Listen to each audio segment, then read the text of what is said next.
قدرمند اوس تاسو واکداران یاست، تاسو یې قدرتمند، تاسو حاکمان یاست. الناس علی دین الملوک، هر شیخ، هر عالم، هر امام، هر خطیب دا د وزیر حیثیت نه بالا حیثیت لري. شکم عالم یو فیصله وکي د شریعت مطابق، په افغانستان کې داسې څوک نشته چې دغه عالم مخې ته څوک ودرېږي. شکله دا دوا اقشار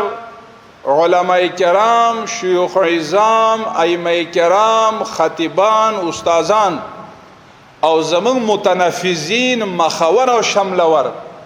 او بیا هغه مسئولین، دا درې کدرونه په دغه هیواد او په دغه ملک کې چې همغږي وي، د دوی هماهنګي وي، یو بل سره وحدت وي، یو بل سره یو موټی وي، نظرونه یو وي، د دې فایده به دا وشي نه به دښمن د دغه افغانستان ولسنا سوء استفاده کړی شي، نه دښمن د دغه نظام په داخل کې درس پیدا کولی شي، نه به دلته کې داسې براشي چې اختلافات وي یا گروه بندي وي یا تنظیم پرستی وي یا قومیت او عصبیت وي، هغه هم لمن نه ختم. مولاي صل وسلم دائما أبدا.